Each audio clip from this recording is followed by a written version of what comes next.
Curto-circuito é o seguinte, pessoal. Curto-circuito por exemplo, vamos supor, aqui eu tenho, deixa eu mostrar para vocês aqui. Aqui eu tenho a minha fonte, vamos supor que eu estou com minha fonte aqui, e eu tenho 4 volts e tá regulado a 2 amperes, mas só que quando eu regulo, né, ela fica toda zeradinha aqui. Então, quando eu boto o aparelho, quando eu plugo uma placa na minha fonte, ela deve apresentar, né, consumo zerado e a tensão aqui ela não deve mudar para nada. Quando eu plugo a minha fonte na placa e eu tenho uma queda de tensão aqui, em vez de 4, aqui foi para 1 ou foi para 2, e aqui ela consumiu todos os meus 2 amperes, né, de corrente elétrica, então eu tenho um curto-circuito. Quando eu tenho queda na tensão aqui, ó, quando eu tenho queda aqui na tensão, eu tenho curto. Quando existe um consumo de corrente, mas a tensão ela não cai, trata-se de uma fuga de corrente. Ficou bem claro aí?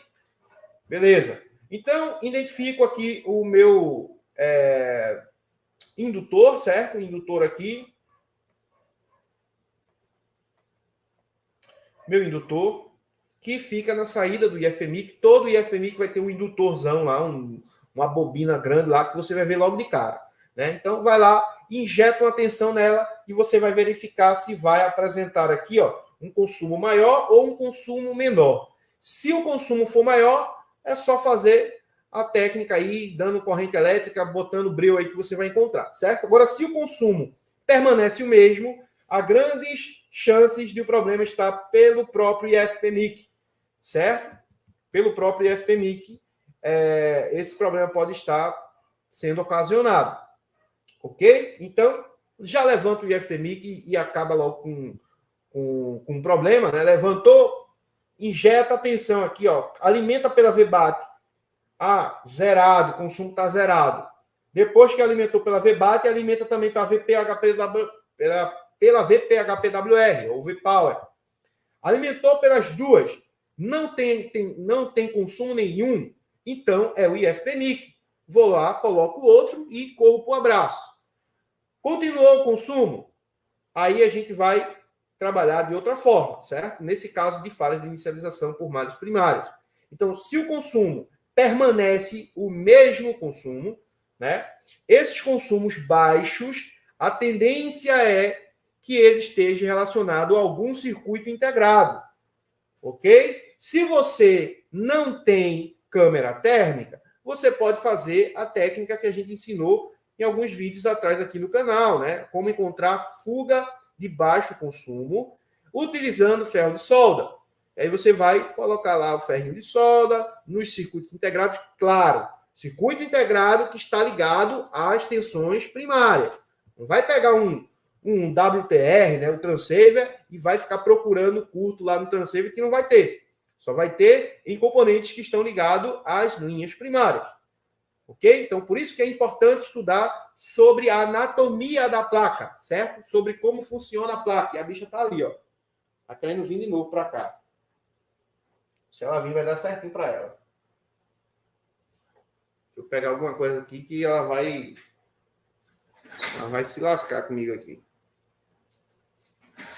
Deixa eu pegar ela aqui, galera. Deixa eu pegar ela aqui.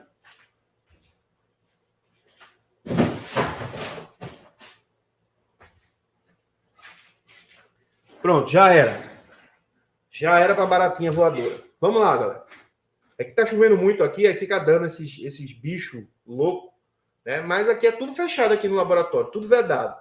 Mas provavelmente eu tava arrumando aqui, pessoal, hoje, né?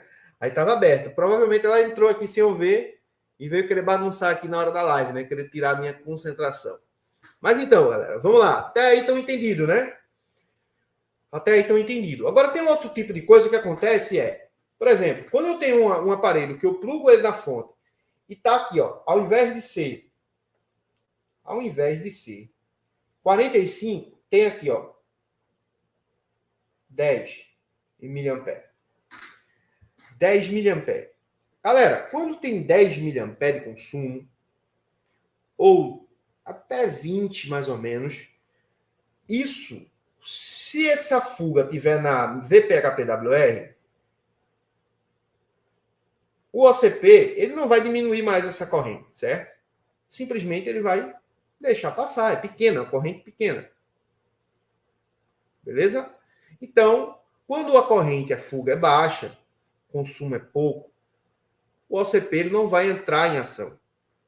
Beleza? Porque ele precisa deixar que haja fluxo, né? Para que o aparelho ligue, né? Para que o aparelho funcione. Então, ele só vai travar nesses 45, 40 mA quando for curto.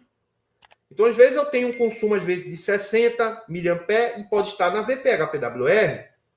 Às vezes, eu posso ter 70 mA, pode estar lá na VPH-PWR. Por quê? Porque não é um consumo de 1 ampere, 2 ampere de corrente sendo consumida ali, certo? Então, o OCP ele só entra em... ele só vai ficar ativado, né? Ele só vai entrar em ação quando o consumo da corrente elétrica é muito alto, a ponto de ser um curto-circuito, beleza? Então, é bom sempre colocar isso na sua cabeça, para vocês não analisarem de forma errada.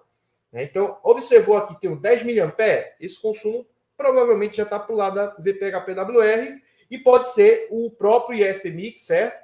E pode ser outras coisas. Então, eu já faço o quê? Eu já chego lá no IFPMIC e já dou um calorzinho nele, com o meu ferrinho de solda, e aí, filho, eu pego tranquilo, certo? Ó, tem mais informações desse jeito. Galera, pô, eu tô dando tudo aqui para vocês hoje, né? Ele, né? Tô passando as informações aqui para vocês hoje, né? Às vezes a gente tá aqui falando, acaba falando besteira. Mas, enfim, vocês estão entendendo aí. Ok? Deu para entender, né, galera? Sobre consumo primário, sobre falha de inicialização primária. Então, por isso que o aparelho não liga. Quando tem um curto-circuito ou uma fuga de corrente, o aparelho não vai ligar. Agora, por que não liga? Porque vai roubar corrente elétrica do PMIC. Vai roubar tensão também do PMIC.